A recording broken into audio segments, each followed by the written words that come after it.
1, 2, 3, 4. Oh, it's the Hake Report, the Hake Report, la la la. Oh, it's the Hake Report, the Hake Report, la la la. Good morning, guys. Oh, it's the Hake Report, the Hake Report, la la la. Oh, it's the Hake Report, the Hake Report, la la la. White and I slow. give way to the honourable gentleman. There is no doubt that the Prime Minister has in many ways achieved substantial success in the economy. There is one statistic that I understand is not, however, challengeable, and that is that over her 11 years, the gap between the richest 10% and the poorest 10% in this country has widened substantially. That's right. How can she say at the end of her chapter of British politics that she can justify many people in a constituency such as mine being relatively much poorer off, much less well housed, and much less well provided than it was in 1979? Surely she accepts that is not a record that she or any Prime Minister can be proud of. Mr. Speaker, all levels of income are better off than they were in 1979. But what the honourable member is saying is that he would rather the poor were poorer, provided the rich were less rich. That way you will never create the wealth for better social services as we have. And what a policy! Yes, he would rather have the poor poorer, provided the rich were less rich. That is a liberal policy. Yes, it came out, he didn't intend it to, but he did. That was Margaret Thatcher, who was Prime Minister of the United Kingdom back during, I guess, the same time that Reagan was in there. And she was supposed to be like conservative, I guess. And, you know, I had a generally positive impression of her. But the term is BTFO'd. A liberal guy, a socialist, a commie, really. And that was in 1990. And it was, I think, when she was getting ready to leave. And Margaret Thatcher was fighting against socialism and communism and stuff. So that, for those reasons, I like her. I don't know. A lot of you guys may not like her. I don't know that much about her. But that was on November 22nd, 1990, at the last speech at the House of Commons. And what a shame that the dude is pushing for pushing this income inequality thing, and then a female is making him look dumb. I have part B of that, and I'm just going to go ahead and play it for you right now. She's patting herself on the back for that line.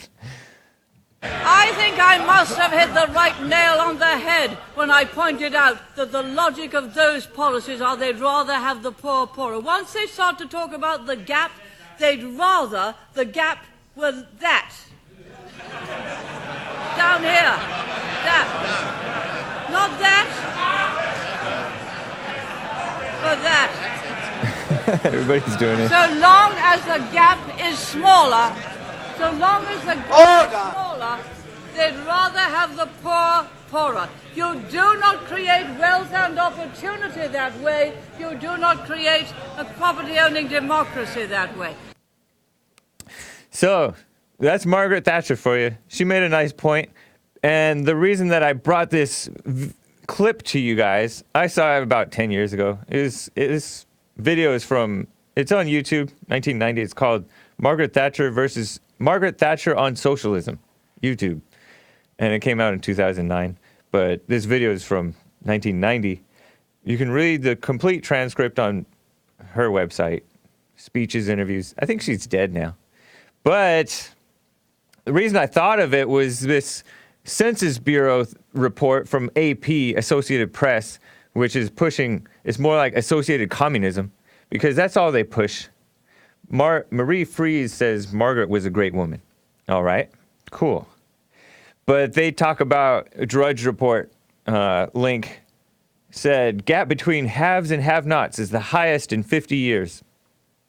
And I said, oh no, inequality. And that's all you hear these people pushing, the socialists. Bernie Sanders, who's a trash person. He's dishonest. He's not an honest person. People want to act like Bernie Sanders is honest. He's not. And then the other dishonest woman, Elizabeth Warren, another commie, another socialist, pushing this, we want to do a wealth tax the rich, soak the rich.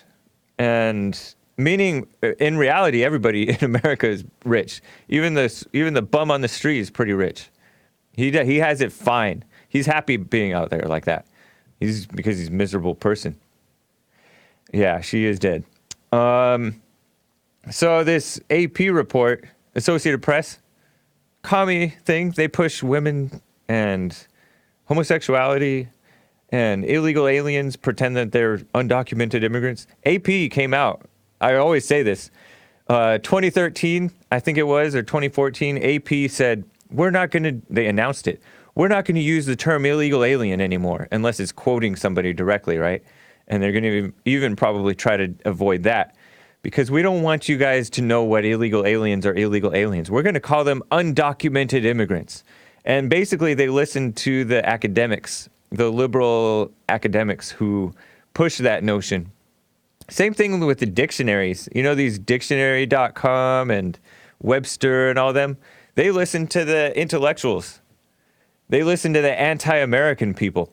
So they change the language. I think that I heard that they changed the word they to also indicate somebody that you don't want to acknowledge. You want to recognize that they're non-binary. That this person, he or she is non-binary. So they use the word they. They changed the definition of they, or they added to the definitions of the word they for the transgender people and gender non-binary people. Commies. Just undermining Western civilization, right? So the United States income inequality expanded from 2017 to 2018. That basically means that the economy got better. That means that pretty much everybody is doing a little bit better than not. But there is some stuff going on that is evil from the last 50 years. They've been pushing pure evil. They've been pushing all these illegal aliens coming in, having all these babies, these colored babies, and they get brainwashed into socialism, or they are already pre-brainwashed into socialism when they come here. And then all the people that are born here, they're brainwashed in socialism. And by the way, the people that are born here, the whites, they're leaving the big cities, the millennials and the Gen X's, because they can't afford it in the cities. And so they're going to schools still and all that stuff. But the nation's Gini index, I told you about this in the Hake News segment on, I think it was the hour 3. They're talking about the increase in income inequality went from 0.482 2017 to 0.485 last year. And nobody understands that, but they're talking about, they measure from a scale of 0 to 1. 0, perfect equality, which is like everybody's equally miserable, right? And then scale of 1 is perfect inequality, where only one household has all the income. And so they're right in the middle, so who cares? What does that even mean? They just use that word because it sounds like a bad word. Inequality sounds bad. It's a brainwashing thing. You shouldn't care about it, but they pretend to. They pretend to care about the so-called poor, but these people are not poor. Let's see. That's what made me think of this woman talking about inequality increases as all people's lives improve. But there is one point that they do have, but they're the ones who created it, right? The socialists, the people who have been pushing government mess and meddling and corruption and illegals coming in and legals coming in. The baby boomers who are nearing retirement are at the top. They're making the most money, rightly so, right? And then the millennials and Gen Zers who are in the early stages of their life, they're having a hard time. But part of it, there's multiple reasons for it. One of the reasons is because we are like the beta generation. Actually, everybody alive today is pretty much the beta generations, right? Except for like tough guys like Trump. A few of you guys waking up, Jesse, all the people that are actually responsible and doing well. But so that's part of the problem with the Gen Zers and millennials. But I will admit that reportedly those factory jobs used to be enough to like buy a house on and stuff like that. It was before minimum wage got out of control. Minimum wage is basically making everything more expensive. It's just raising the floor. And these terms like low income, middle class, and all that stuff, I think those are commie terms, communist terms. Middle class or working class, that's everybody works unless you're not working. If you're not working, then you're maybe a problem, or you're done working and you can afford not to work. That's fine too. But this term working class is basically pitting the workers from the people that are actually creating the businesses and doing a whole heck of a lot of work. You think Trump sits around and doesn't work? He works. And by the way, speaking of manipulating the language, they talk about undocumented immigrants. Oh, they're documented. They're fraudulently documented. Text from Bible Go-To guy. I heard somebody label undocumented immigrants as ill-documented immigrants because most of them have forged, fraudulent papers. They're documented, all right. So, but yeah, the income, money is worth less and less and less and less. And people have been complaining about the Fed and the banks and all these things. And they do have there are legitimate issues with them. So there's a whole lot of mess. Basically, when you're giving people free stuff or you're giving them money that they don't deserve, such as minimum wage, that is causing things to become more expensive. It's causing money to be less valuable. That's why 30 years ago or 20 years ago, let's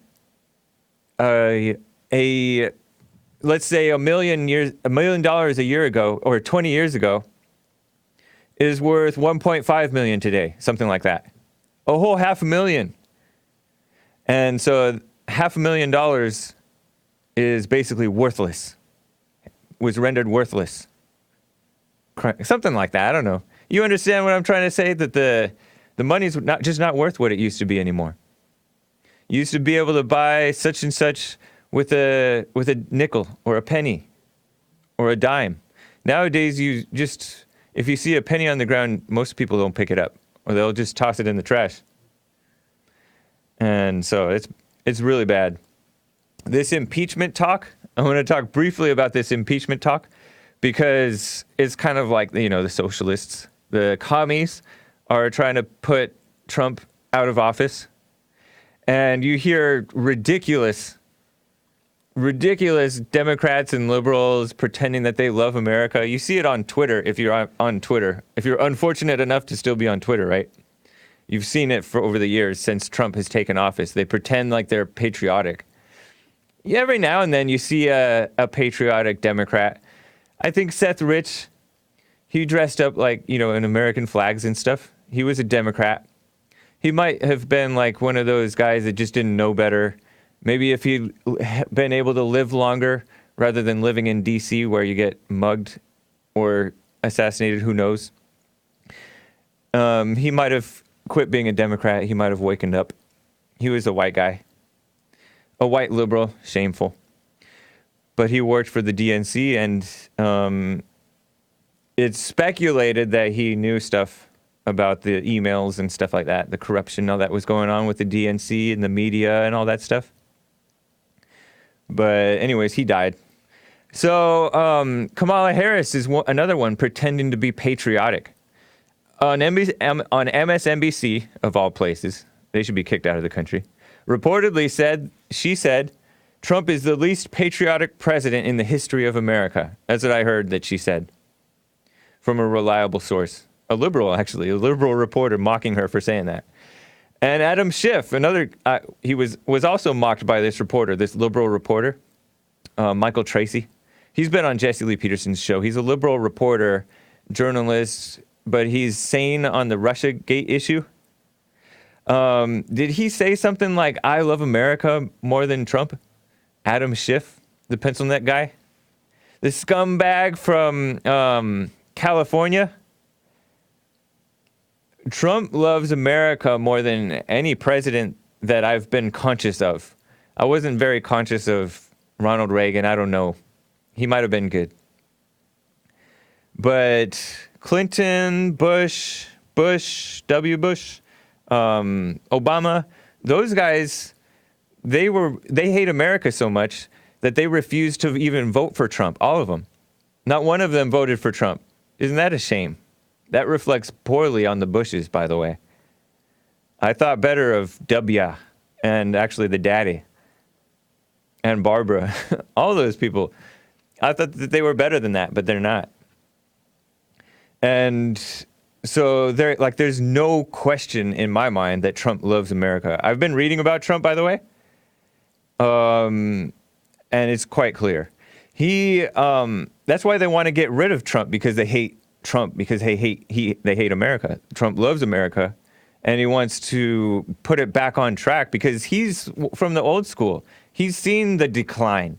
He's kind of like Jesse. He was born a few years before Jesse, by the way, in 1946. So he's seen the crime, murders, corruption, dishonesty in the media just go out of control. And by the way, with this, I'm reading about Trump in this book about him and about his view of America. And it's done by this journalist and historian. I might tell you who it was later, but a journalist and historian who's living today, whom I actually respect. Wrong on some things, but generally I really respect this guy. And he's interviewed President Trump and Don Jr., and maybe some others, and I may bring some more points later, but he talked about the press in 1990. And you have a quote of it, and I'm reading this quote, I'm like, wait, is this from like last week? Because he's saying the same things about the press in 1990, when they were covering him with, he was going through bad stuff because he was putting himself through bad stuff and his family, because divorce and stuff like that. But he talked about how corrupt the press was back then, just making up stuff that they knew was not true. And they're still doing it today, and he's still saying it today. And by the way, he was for the death penalty because he had seen this crime going out of control. You can't tell me that it's not a deterrent, the death penalty is basically what he was saying. And it makes perfect sense. And I remember he had a habit of taking out full-page ads in the New York Times or whatever newspaper, promoting, whatever, different things, such as the death penalty. And he took one out for the Central Park Five. Somebody who commits a crime like what they're alleged to have committed or maybe convicted, I don't remember what happened, should get the death penalty. People like this should get the death penalty. Because he wants to put the clamp down and make America great again, ever since then. So, before I get to some calls, I have a quick point, and then I'll talk about how the Senate's pretending that they care about the country. Yesterday, I got a call from that white nationalist, Christopher, the ethno-state man. He said something interesting. He said that Trump had to pay millions of dollars or something over Trump University, something about a lie or something. And paying money, being forced to pay money, is no sign of guilt these days. It's no sign of guilt in these past few decades, I would say. Think about who's been paid money. You know whose family got paid money? Michael Brown's family got paid money. And you know what Michael Brown did? You saw him in the in the security camera video at that convenience store, strong arming the store owner who tried to stop him from getting out of and trying to stop him for something. It appeared that maybe he stole some cigarettes or whatever, cigarillos.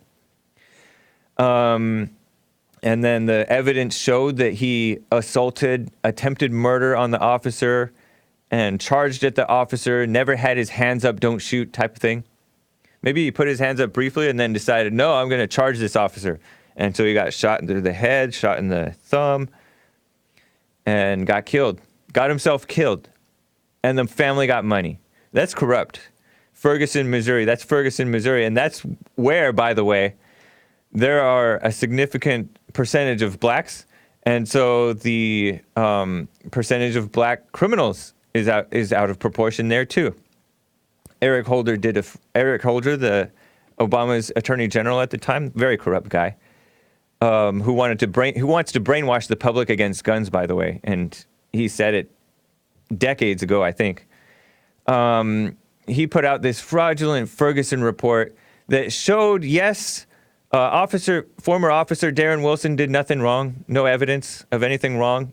The evidence showed that Michael Brown charged at the officer and tried to shoot the officer and all those things.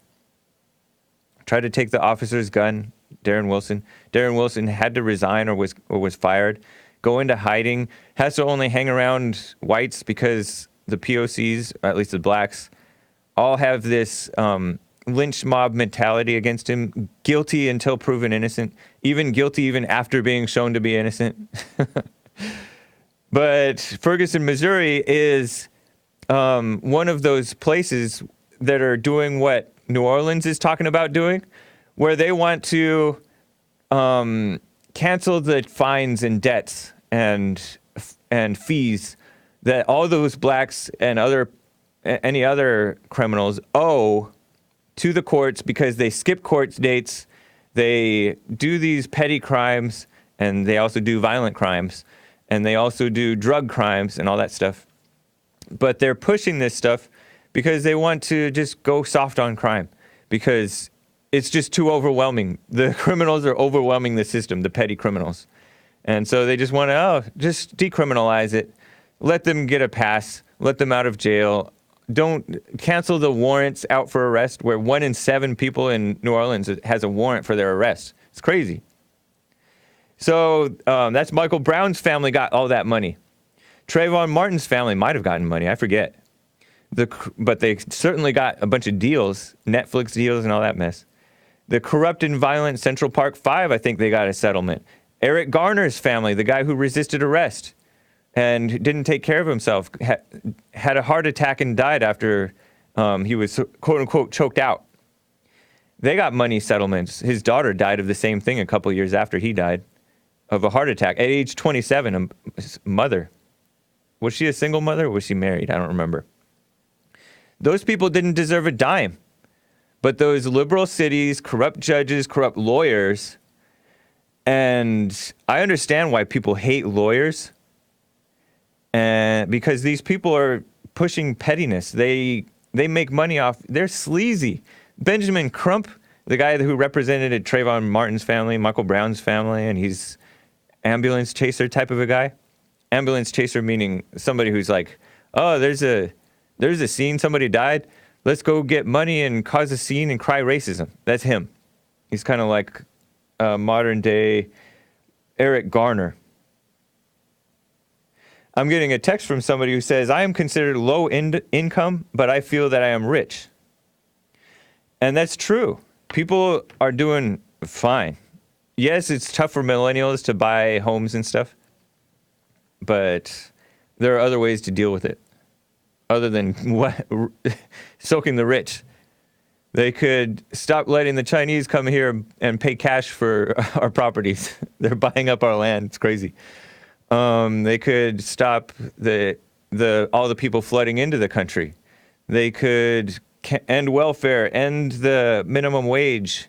They could do all sorts of things to make things better for the people in the country who can't afford land. But they don't want people owning anymore. It seems like they want the people, I say they, I'm talking about the globalists. It seems like they want people to just be eternally paying rent, stop owning cars, ride those Lime little Uber mobiles, those scooters. Ride those scooters to and fro, ride Ubers to and fro, don't even own your property. They want to get rid of private property. And private property is basically a good insurance for you, because you can always put up your mortgage if you needed emergency funds or something. I don't know. There's a lot to do, a lot of value in owning your own stuff, but they don't want that. Basically, they want communism. And so it's not good what they're pushing. So all that to say, if Trump had to pay money out of over Trump University, that's no sign that he was guilty of anything. That just means lawyers made accusations. These Me Too, hashtag Me Too people, these women who make accusations and gays who make accusations against males who may or may not have an issue with being too into sex. Many times they do, but whatever. It doesn't mean that they should be falsely accused of stuff. You oftentimes have to pay a settlement to people who are just making false accusations against you, just to get them to shut up and go away. Because it's more trouble, it's more costly to fight them. And it's good to fight them, but it's more costly to do it. That's why no wonder people hate lawyers. And honestly, that's part of the reason that people are hating these Jews. The whites are hating the Jews because they see that corruption and they hate it. And so that's why you have to overcome evil with good and not be overcome by it and become like them. Because you'll notice a lot of these whites who hate the Jews, they become the very snakes that they hate. They're sneaky, sly, they become subversive and try to undermine their own friends. So it's like Jesse says, it's a spiritual battle. Let me get to some calls. I've been babbling. Charles out of St. Louis, Missouri. Charles, how are you? Hey, James, how are you? Fine. What's up? Do you know the biggest problem with Americans, black, white, Jew, or Gentile, is they don't understand economics. Okay. Explain. Trump does. Oh, what? Explain. Okay, yeah, keep on making your point. Okay. Trump does understand world economics. Yeah, let me cut in briefly. I was reading about him last night, and he was in major debt. He got himself in trouble. He went a little too wild. He didn't listen to his father. And so he wasn't watching all the stuff that he had bought into. And he was in bad debt. But then he said, I'm the king of debt, because he basically told these banks and stuff, either you lend me more money to help me pay off my debt until I get on my feet and start making profits again, or you don't, and I go bankrupt and nobody gets a dime. And it worked. And he actually sold a lot of stuff. He didn't just do that. He also cut way back. He sold a yacht. He sold a private jet. He sold a bunch of properties and stuff. This is all according to this book that I read, and I'll tell you about it later. So yeah, that is, this national debt is really high. Trump, but with Trump, I trust him. Trump will take Hello? Go for it. Trump will take advantage of the laws on the books. Right on. There's nothing wrong with that. Uh-huh. But what he did realize when he went through all that the system in itself was corrupt. Yeah. And what he's trying to do is break down the World Bank. You think so? Bank system. Oh, yeah, he's going to get rid of it.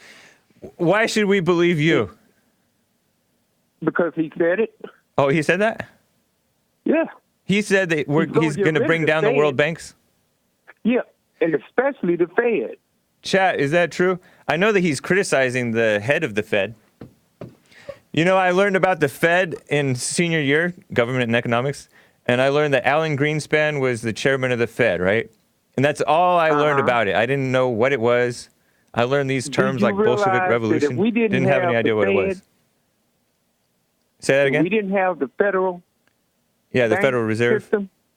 We wouldn't have to pay taxes. You have to pay state tax to your state. Yeah. Because you live in it. But there would be no federal tax. You know, federal taxes. Go ahead. Over the last 100 plus years, they've changed the laws and the Constitution so badly that we have these things. It's not even really America anymore. Almost 1913. That's where it started. 1913 was the establishment of the Fed. 1913. And income tax. Was that income tax too? Income tax came in because we had a debt to the bank because we borrowed against the bank. And when they first started, they say that we're going to take it from the very rich, so America don't worry about it. But then we got into World War II, and we had to borrow from the bank. Yeah. So our deficit went up, okay? So let's include the middle class to cover that debt. And then we had all these skirmishes, Vietnam, Korea, blah, blah, blah. Yeah. Now everybody has to pay it because the debt to the Fed is paying off the interest on those loans. And the bad thing about that is it comes from a loan from nothing. They print the money. We borrow the money. The money comes from nowhere because we have the right to print. So they loan nothing money, and we pay interest on nothing money. Yeah. All right, man. And it's a corrupt system. Yeah. And because Trump knows and understands economics, world economics, he's got to free America and basically the whole world from a corrupt system. But he's so much bigger than that because he's actually changing the people's hearts, like the culture, because he's setting an example as someone who doesn't back down and who just keeps on pushing for what he knows is right or what he thinks is right. You know what he's really pushing? He's pushing how our society should work. Yeah. Okay? It's nice. It's inspiring. He understands, like any CEO, that a chain is only as strong as its weakest link. So let's strengthen that weakest link and have a strong chain. Yeah. But under our current economic system, that's an impossibility. Speaking of the weak links and the corruption, how rotten apple spoils the whole barrel.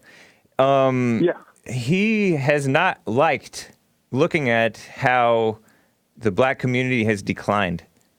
He's never liked that crime that's been coming out of them. He understands why the black community is where it's at, and he's stopping it. Maybe, yeah. I don't know if he's done anything in these places like Chicago and stuff, Baltimore, all that stuff. But he is setting I don't know what he can do. Almost 3 years. I mean, what do you want the man to do in 3 years? Yeah, that's true. I think what he has done is phenomenal, but it's twisted and bent and covered up so Americans can't understand what he's actually doing. Yeah. I appreciate it, Charles. Nice hearing from you. All right. Take care, man. Let me get to Dave. Been waiting a while, out of Canada. First time caller. Dave, what's up? Hey, Jake, how are you? Doing fine, thank you. That's good, brother. Hey, question for you, Jake. Since you're a Catholic and all that, or Christian. Yeah, Christian. Question is, when you see a pretty girl walk by and you look at her, right? So, what do you do? What's in your mind when you see a pretty girl walk by? Are you sinning when you look at her like that, or what are you doing with her? That's usually that would be considered committing adultery in your heart. Joelle just says it's just admiring her beauty. LOL.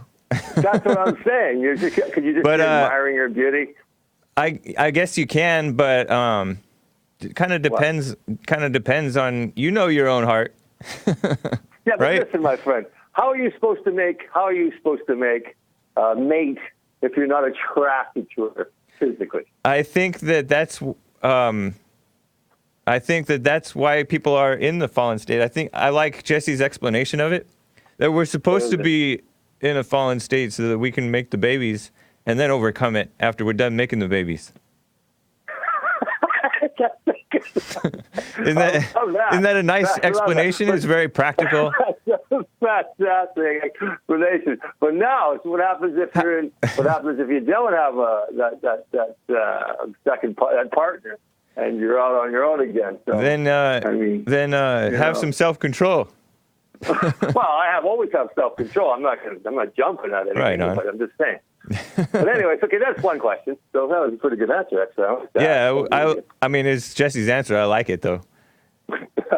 I'm happy to promote that answer. It slides in between the floor cracks. I like that. Anyways, okay, so what happens if you say that you see a man that is lost, right? You see a guy, sometimes he's speaking to you and they're lost, and you say, wow, man, that guy's really lost. I don't know, aren't you judging that guy? Yeah. I don't know. Maybe. There you are. No, I don't know. Here, let me fix that. There is depends on you, right? There's like Christians are supposed to judge, and everybody else is not, because what? One more time. According to the Bible, Christians are supposed to judge. They're supposed to. They will judge the world. Image of God? Yeah. But that's a different type of judgment from the judgment that most of us have. The rest of us are looking down on people or looking up to people, and that's not right. That part is not right. So if you feel sorry for somebody, that is judgment. You're right. You feel sorry for this guy, oh, he's lost, or you're mad at him. I understand the feel sorry part. I don't feel sorry because that makes you feel like you're better than them. Yeah, I get it. I get that part. But all right. The thing is, that's why I don't feel sorry for nobody.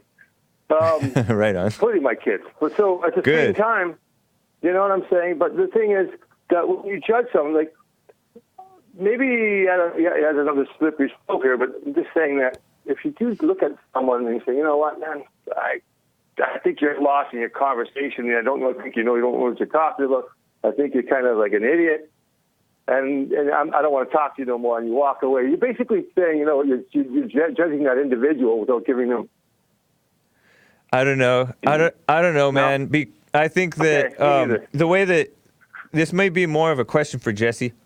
The way that he says it, and it sounds right to me, is if you have any emotion behind it, then that's your pride and judgment getting involved. If you're just discerning, I'm done with this conversation, you're lost. Yeah. That's just saving time. You gotta end the conversation at some point. You want to pretend like you're not going to judge and then just get stuck in these long conversations with people. That's a weakness. You know what I mean? Right, losing yourself and you're wasting time on something that's not important. Yeah. Pretty much. Yep. All right, brother. How old are you, Dave? How old am I? I'm old as dirt. I'm 54, brother. Nice. How many kids do you have? I have 3. Nice. That's cool.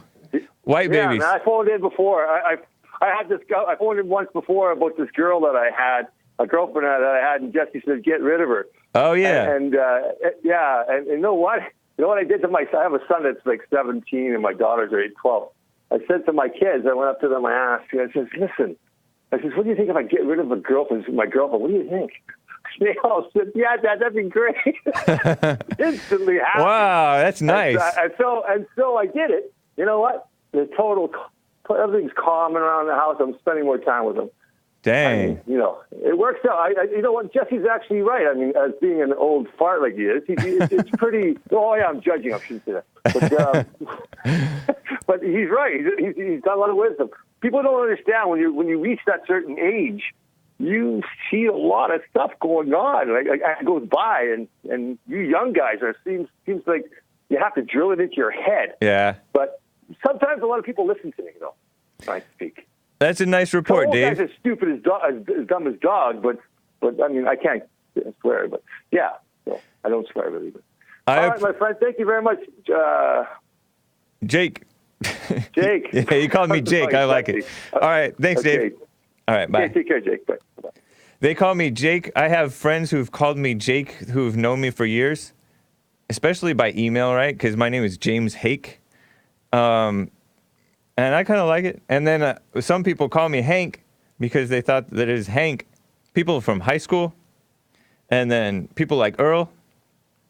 Earl might be a little hard of hearing, but that's okay, right? And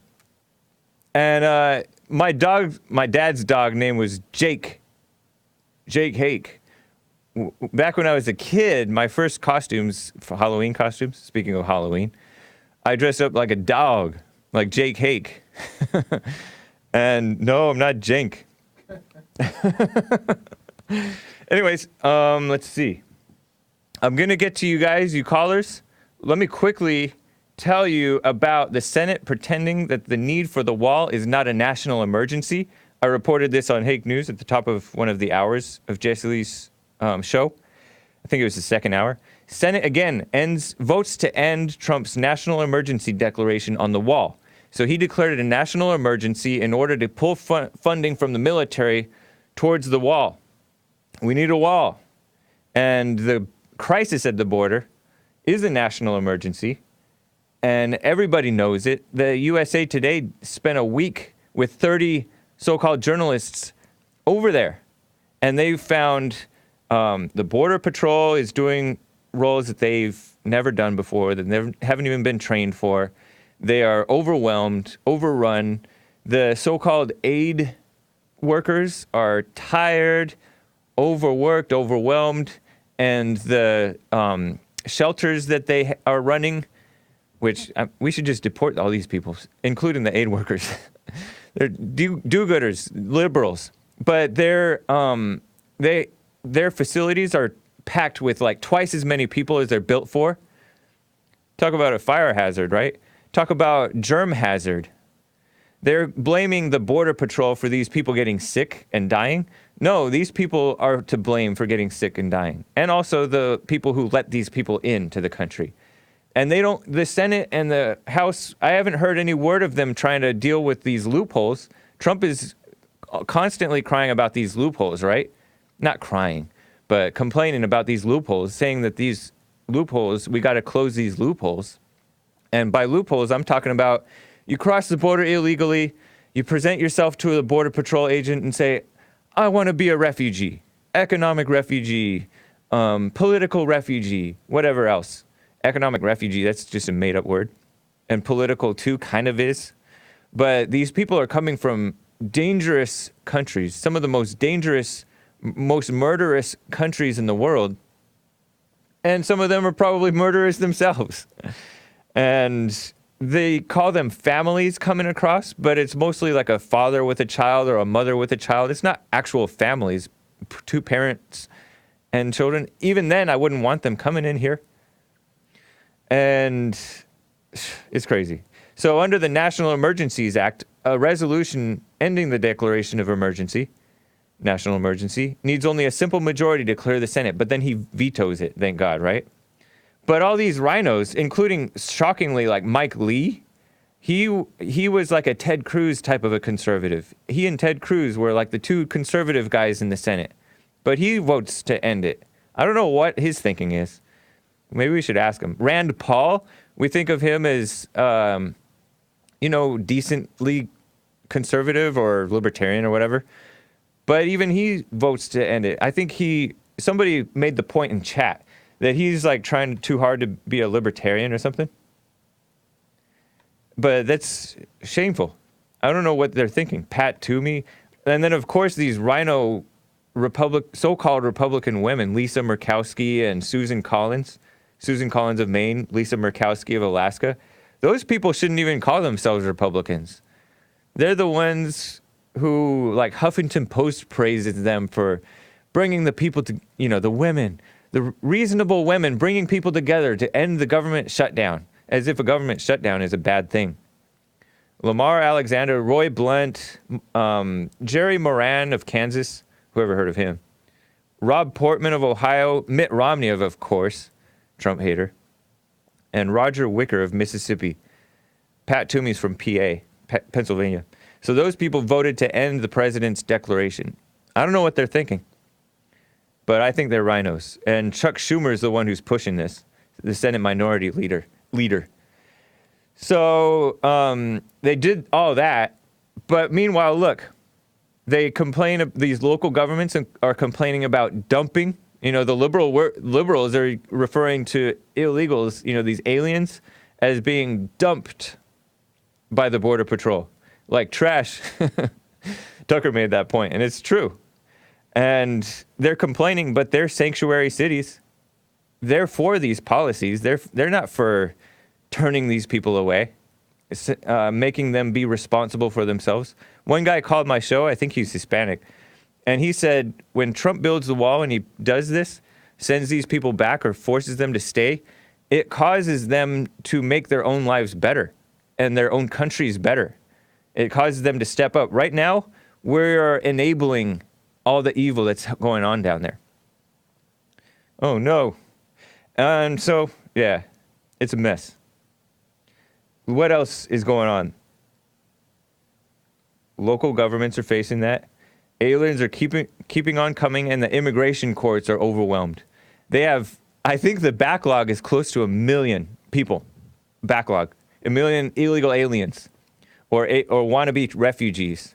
They're not calling them illegals because, yes, they are crossing illegally, many of them. Some of them are not crossing, but they're asking for asylum without crossing. And I guess so those are considered migrants or would-be refugees, asylum seekers. They're all aliens. They all have that socialist mentality, seeking a better life. And the media also is trashing the Border Patrol over this, and Trump. But they're not trashing the people who are creating the trash, the Democrats, the rhinos, and the people coming here, and those countries themselves. So, oh my gosh. If I have time today, maybe tomorrow, I'll talk about that Kindness Institute that I told you guys about at the top of one of these hours out of UCLA. Anti-Christian. But let me get to some calls. You guys have been on hold a while. Jarvis, first-time caller out of California. Jarvis, how are you? Hey, James, I'm good. I just was listening to your show this morning and just wanted to comment on the minimum wage. No man is good. You know, I think I gave that one to Jesse, but he took it and made it his own. Oh my gosh, I thought I'd never get caught up with For one, it's grammatically incorrect because it's kind of indicating that you're morally good, I think. Correct me if I'm wrong, Maria. And for two, well, I guess 1 and 2, it's like it's calling yourself morally good, which is wrong, and it's grammatically incorrect because you're referring to yourself as you're fine, you're doing fine, you're doing well. Which is like, I guess it's like an automatic response. Yeah, people, it's a corrupting of the language. But anyways, go on. I just want to quickly comment on the minimum wage. I'm not really from California, just moved here. I live in a place where it's heavily Mexican populated. Yeah. And I do landscaping. So one thing about the minimum wage I've noticed out here is I'm from a conservative part of Washington, eastern side. I was always able to, put my skills up front as far as like, I can run tractor, I can run forklifts, I can do all these things. Okay. And that would add to my, you could deserve a little bump there, you get a little experience. Out here it's very tough, people, the labor's been undercut, I feel like. And, when I started a job here, the guys tell me, oh, no, we start everybody minimum wage. We don't do anything. I'm like, well, I have all these skills I can do. And, I don't care. That's how we start everybody. And of course, when I start the job, I just take the job. I need a job out here. And everybody's illegal. Everybody's been working 10 years. They work $12 an hour still. The minimum wage in California. They've been working for that for 10 years. And I try to tell them, I'm like, dude, you guys are being taken advantage of. That's what you're seeing. Totally. People want you here so they can give you a little bit of money and do these jobs and work on these golf courses. And I just wanted to throw that out there as a guy who works and just experiencing that. I don't know what you have to put in that. I don't know anything about economics or nothing, but that's just what I noticed, and as you're talking about this morning. They need to ship the illegals back because they are flooding the market, including, actually, we're bringing in 1 million so-called legal immigrants a year, right? And Beto O'Rourke wants to bring in 2 million a year. I think it was him. I heard. How can they think we can sustain more? You know, like I do side jobs as well, and everything's undercut. You know, I'd be like, okay, I took all your palm trees, $100 a palm tree. Like, oh well, Miguel's gonna do it for 50 a palm tree. You know, it's like, well, yeah, Miguel. You know.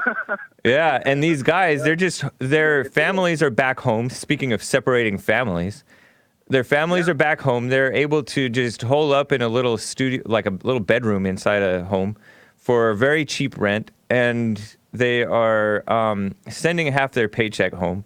So the money's leaving the country. They're not, and then they're living very cheaply, and they're able to, and it's very corrupt.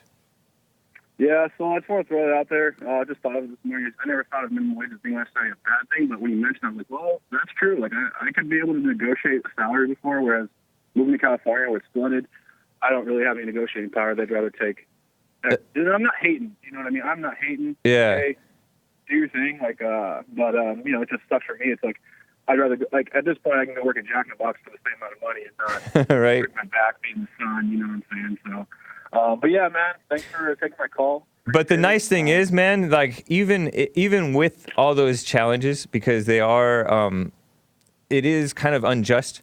Even with that, if you are to stick with it, I don't know why you moved down here, but, but anyways, if you stick with it, you can rise to the top or run your own business or whatever. I mean, I know you're doing side jobs, which is kind of like running your own business. But that's where I'm leading to and getting to as far as getting LLC and all that. Yeah, absolutely. You made the point that you could work at Jack in the Box getting the same money, but that's not getting the same experience, reputation of doing that stuff for that cheap. And it's if you stick with it, if you're supposed to be here, then it'll work out for you doing that. For sure. You know, I'm not discouraged. I just want to throw it out there for the listeners and just something I thought about it. Have a chance to call. So, but I appreciate your comments, man. It's not something I'm worried about. I'm necessarily hurting about. But are you white or are you black? I would say I'm white. I'm half white. I'm actually half Samoan. He's Samoan. Okay. But, all right. Yeah. So it is what it is. Everybody out here calls me white, so I'll just say that. Oh wow. Oh, it's so funny. The brown people say I'm white, and then the place I come from, kind of more white population, they're just like, "Oh, you Mexican or some kind of brown?" Right. It's like, yeah, but it's just always they always say I'm the opposite, so it doesn't matter. Yeah.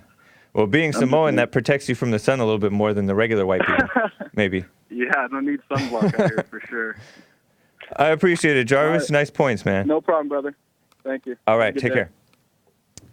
So, Maria says, the correct way is to say, no man ain't good.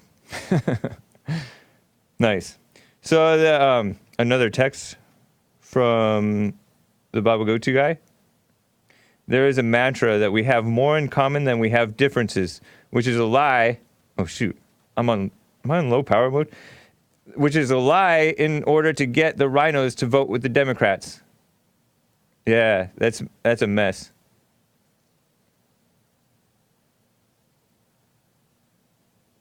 The pressure to stand up against the big liberal money, big liberal Democrat politicians is intense. And that's pressure from Trump, I think. So rhinos can't wait to find a reason to vote with them, to show them that they themselves are reasonable and friendly and nice and just want to get along and hold hands. That's a good point. These people are so fake. I think Trump's the only strong, decent person in office. Is there anybody else? Mike Lee's not. Ted Cruz is too nice. You saw him hunching like that and being like, with Alyssa Milano. It's a shame. I wonder if any of us would do better, but it's reflective of how bad men are today. Let me quickly cover this Kindness Institute thing. Oh, yeah, I don't have any other headlines to show. Kindness Institute is undoubtedly anti-Christian and communist.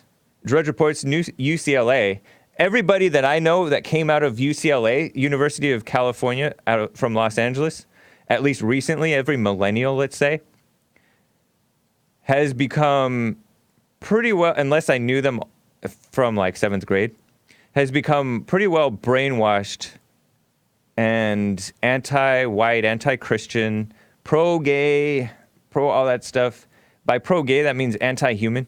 The person that is gay, they're not actually for them. They think that they are because they feel sorry for them.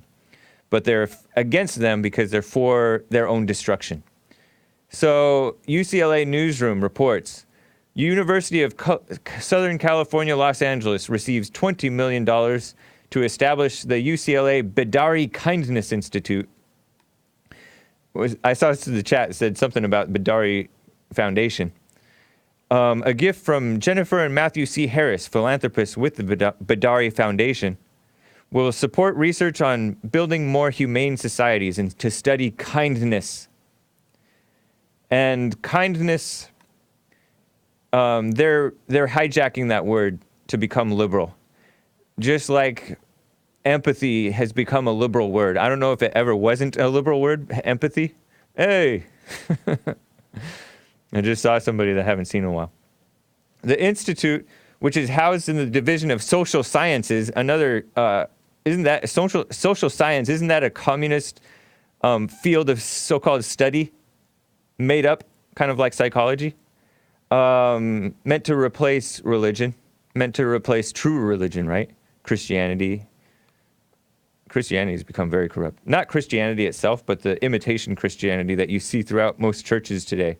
And Christians will support world-class research on kindness, create opportunities to translate their research into real-world practices, and serve as a global or globalist platform to educate and communicate its findings.